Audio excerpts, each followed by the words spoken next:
안녕하세요. 2024년 하반기 서초 건축교실입니다. 이번 강의를 맡게 된 태박 건축사사무소 대표 한상환 건축사입니다. 3강은 설계도서를 살펴보며 추가 공사비 발생 방지 방법에 대해서 알아보도록 하겠습니다. 추가 공사비 발생을 막을 수 있는 방법 중 가장 먼저 챙겨야 할 도서는 스펙서입니다. 정확한 공사 견적을 하여야만 예산 범위 내에서 추가 공사비 없이 공사를 마치실 수 있기 때문입니다. 명확하지 않은 설계도면의 재료 명기로 현장에서 가장 빈번하게 추가 공사비 다툼이 벌어지고 있습니다. 지금 보여드린 스펙서는 저희 태박 건축사무소에서 작성한 것인데요. 보시는 것처럼 사진이 첨부된 스펙서를 만든다면 정확한 공사 내역서를 작성하는 데 상당한 도움이 됩니다. 지금부터 스펙서를 보면서 몇 가지 항목을 예를 들어 설명드리겠습니다. 외부 마감 스펙서인데요. 외부 마감 중 벽돌 공사에 사용할 자재를 살펴보겠습니다. 허가 도면에서는 통상 점토 벽돌 치장 쌓기라고 명기를 합니다. 스펙서처럼 모델명 4만C원사의 SH3205를 정확하게 표기해야 합니다. 놓치기 쉬운 매지 시멘트에 대해서도 명기가 필요합니다. 정한 칼라 시멘트 PC234 비둘기색 이렇게요. 외부 창호에 대한 스펙서입니다. 허가 도면에서는 통상 PVC 이중 미석이 창 또는 알루미늄 시스템 창 이렇게 표기하는데요. 이중 미석이 창은 모델명 LXG인의 T250을 정확하게 표기해야 합니다. 알루미늄 창이라면 불소 수지 도장 횟수도 표기해야 합니다. 일반은 2코트, 살짝 반짝반짝거리는 제품은 3코트, 당연 3번 칠한 제품이 고급스러우며 비쌉니다. 석재 마감은 허가 도서에서 통상 T30 화강석 버너구이 이렇게 표현합니다. T30 사비석 잔다듬 이렇게 정확히 석종과 마감을 표기해야 합니다. 여기에 더하여 석종에 따라서 국산인지 외산인지를 표기하면 더 좋습니다. 석재공사는 규격 제품과 맞춤 제품이 가격 차이가 나는데요. 정확한 외벽 돌 나누기를 해서 견적을 받아야만 추가 공사비를 막으실 수 있습니다. 돌은 작은 사이즈로 나누어 시공할 경우가 일반적으로 사용하는 규격서 900에 600보다 공사비가 상승하게 됩니다. 아웃코너의 시공 방법, 45도 커팅이냐 또는 맞댐 처리냐과 마감 처리 방법, 마구리면은 혼드 처리할 거냐 그냥 잘라낼 거냐 어떻게 할 것인지를 명기해야 추가 공사비를 막으실 수 있습니다. 외부에 사용하는 조명 및 설비 기기에 대한 스펙서입니다. 허가 도면에서는 통상 전등은 등기구 형식만 구분한 후 KS 제품을 사용하라고만 명기합니다. 스펙서처럼 모델명과 전구의 빛 색상도 정확하게 표기해서 추가 공사비를 막으시기 바랍니다. 공용 계단실에 사용되는 스펙서입니다. 허가 도면에서는 통상 방화문은 30분 방화문, 60분 방화문, 60분 플러스 방화문 제품이라고 명기합니다. 방화문은 모델마다 가격 차이가 큰 항목입니다. 스펙서처럼 제조사와 모델을 정확하게 표기해야 추가 공사비를 막으실 수 있습니다. 현관 공간에 사용될 스펙서입니다. 허가 도면에서는 바닥에 사용하는 타일을 통상 자기질 타일로 명기합니다. 스펙서처럼 제조사와 모델명, 규격을 정확하게 표기해야 추가 공사비를 막으실 수 있습니다. 팁으로 타일은 착공하면서 마감까지 긴 시간이 지난 후에 선정을 하게 됩니다. 유행을 많이 타는 아이템이기도 하고요. 시공할 즈음 시간이 많이 경과되면 설계 선정했던 타일 제품에 재고가 없는 경우가 많이 있습니다. 타일은 색상과 규격 위주로 정해두시고 시공 단계에서 실제 제품을 샘플을 보시고 선정하는 방법으로 하세요. 추가 공사비를 막기 위해서 스펙서에 가능한 제곱미터당 가격을 정해두시는 것이 좋습니다. 거실 및 침실 공간에 사용될 스펙서입니다. 허가 도면에서는 벽체 마감을 통한 실크 벽지로 명기를 합니다. 통상 스펙서처럼 제조사와 모델을 정확하게 표기해야 추가 공사비를 막으실 수 있습니다. 포인트 벽지 구간과 외산 벽지 사용 구간도 정확히 표기해야 합니다. 허가 도면에서는 천장 구성 요소인 커튼박스와 간접등, 우물천장, 픽처 레일 등을 잘 명기하지 않습니다. 스펙서처럼 위치와 개소를 명기해야 하며 설계 도면에서는 정확한 상세들을 그려 넣어야 추가 공사비를 막으실 수 있습니다. 주방 및 다용도실에서 사용될 스펙서입니다. 허가 도면에서는 가구에 대하여 명기하지 않습니다. 스펙서처럼 제조사, 상판재료, 문짝재료, 경첩 하드웨어와 부속 구성품, 그러니까 가열기, 개수대, 후드 이런 것들이죠. 부속 구성품을 정확하게 표기해야 추가 공사비를 막으실 수 있습니다. 발코니에 사용될 스펙서입니다. 허가 도면에서는 바닥 마감을 합성 목재 데크재라 명기합니다. 스펙서처럼 제조사와 모델명, 시공 방법을 정확하게 표기해야 추가 공사비를 막으실 수 있습니다. 공용 욕실과 안방 욕실 공간에 사용될 스펙서입니다. 허가 도면에서는 바닥은 자기질 타일, 벽은 도기질 타일, 위생 도기 및 수정 금구류는 KS 땡땡땡 이렇게 명기합니다. 스펙서처럼 제조사와 모델명을 정확하게 표기해야 추가 공사비를 막으실 수 있습니다. 공용 욕실과 안방 욕실 공간에 사용될 하드웨어 스펙서입니다. 허가 도면에서는 코너 선반, 디자인 배수구, 벽체 매입 욕실 용품함에 대하여 정확하게 표기하지 않습니다. 스펙서처럼 정확하게 표기해야 추가 공사비를 막으실 수 있습니다. 마지막으로 실내 공간에 사용될 창호 및 설비기기 스펙서입니다. 허가 도면에서는 ABS 도어, 하드웨어는 제작자 일식 이렇게 명기합니다. 스펙서처럼 제조사와 모델을 정확하게 표기해야 추가 공사비를 막을 수 있습니다. 두 번째로 보실 설계 도서는 설계 도면입니다. 기본 도면을 위주로 허가 도면과 실시 도면을 비교해 보도록 하겠습니다. 또한 통상 도면에 미표기되어 추가 공사비를 발생하게 하는 항목들을 살펴보도록 하겠습니다. 우선 도면 목록표를 보도록 하겠습니다. 지상 4층 규모의 상가주택으로 허가 도면과 실시 설계 도면을 같이 준비하였습니다. 보시는 것처럼 허가 도면과 실시 설계 도면의 도면 매수가 상당한 차이를 보이고 있습니다. 허가 도면은 허가를 받기 위한 도면으로 정확한 공사비 산정과 디테일한 공사를 하기 위하여 필요한 도면은 없습니다. 실시 설계 도면을 작성하는 데는 시간과 비용이 상당히 들어갑니다. 설계 계약을 했으면 공사에 필요한 도면을 그려줘야 맞지 라고 생각을 하시겠지만 소규모 건축시장에서 아직도 대부분의 설계 계약은 허가 도면에 준한 계약을 합니다. 반면에 실시 설계 도면 목록표를 보면 기본 도면, 평입 단면도 외에 천장도, 확대도, 상세도 등이 구성되어 있음을 확인하실 수 있습니다. 허가 도면에 비해 2배 이상의 양에 해당하는 상세 도면을 작성하므로 추가 공사비 발생 확률이 적어집니다. 건축 기본 도면 중 배치도를 살펴보도록 하겠습니다. 보시는 도면은 건축 허가 도면입니다. 허가 도면에서는 외부 바닥 포장 마감에 대하여 잘 명기하지 않거나 간단히 명기합니다. 외부 포장은 건물의 외관 분위기를 완성하는 데 있어서 아주 중요한 요소입니다. 함께 상상해 보실까요? 도심지에 멋지게 지은 건물이 있습니다. 하지만 출입구로 들어가는 바닥 마감이 흙입니다. 어떠세요? 상상이 가세요? 반대로 출입구로 들어가는 바닥 마감이 멋진 석재 바닥에 조경과 여기에 조명까지 더해져 있다면 어떻겠습니까? 구체적으로 디자인하고 실시 설계 도면에서 정확하게 명기하지 않는다면 아름다운 건축물을 얻기 위해서 상당한 추가 공사비가 발생할 것입니다.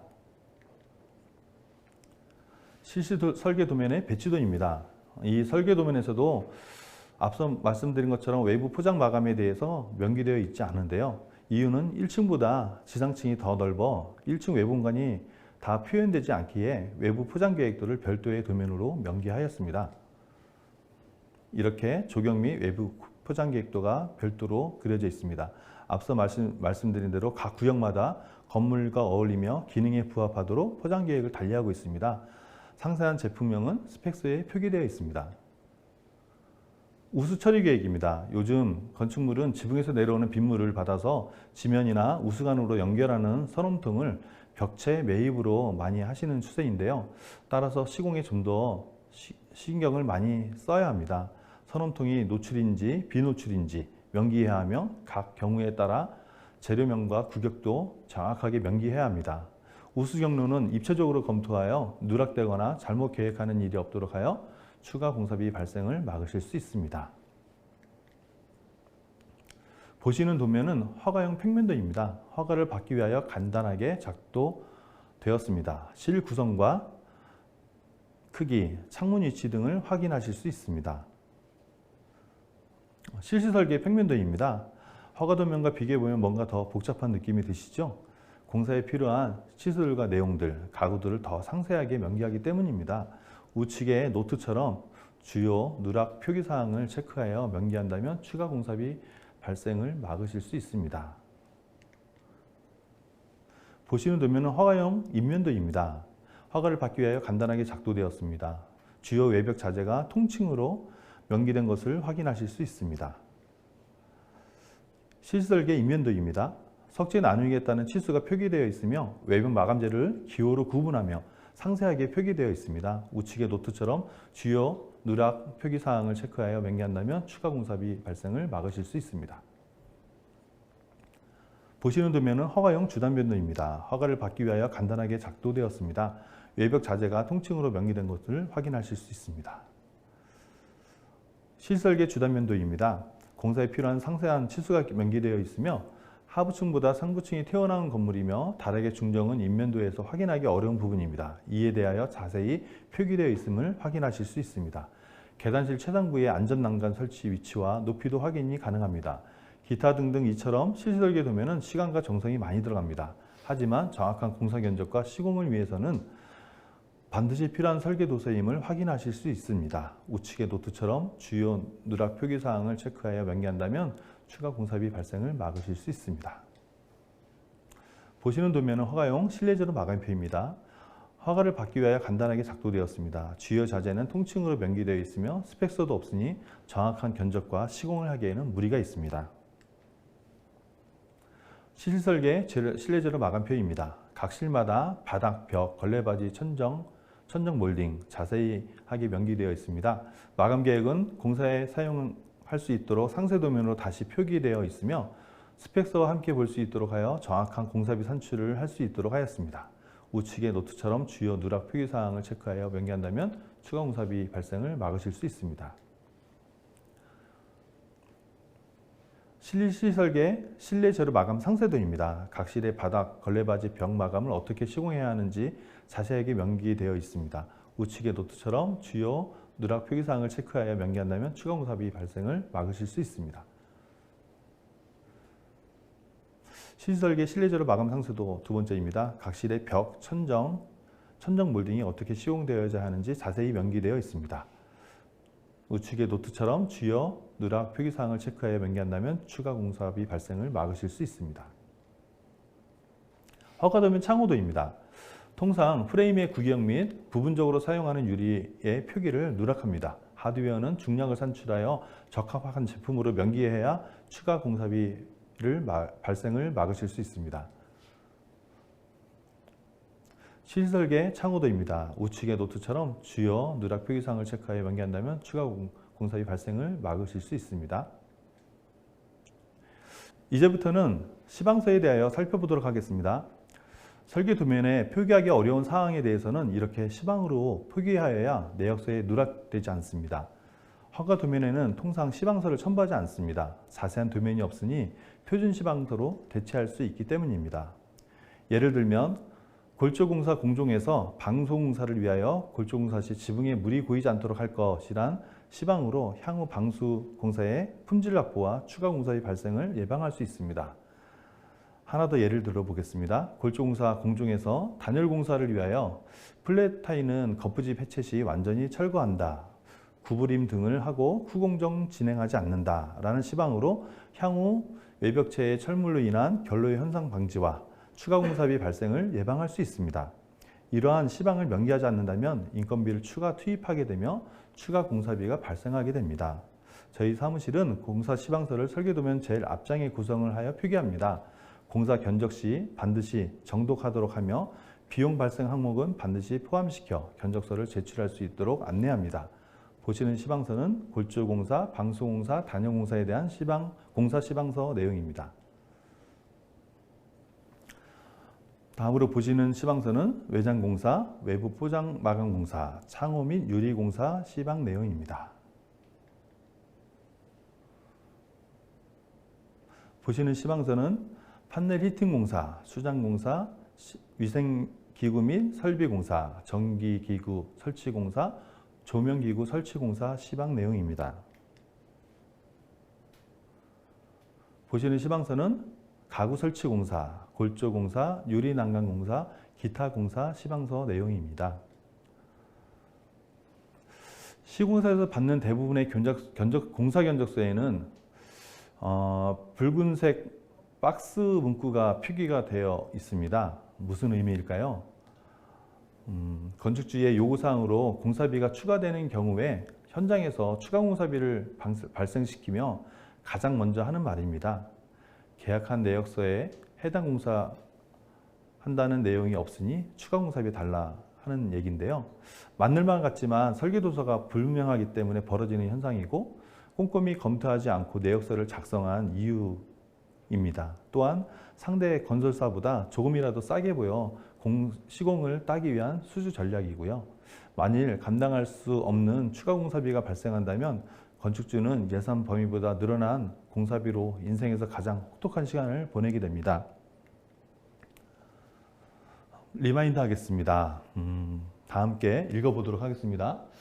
평당 공사비는 천차만별이다. 내 건물과는 관계가 별로 없다. 절대로 평당으로 계약하지 말자. 적절한 이윤이 확보되지 않은 공사 원가 계산서는 패스.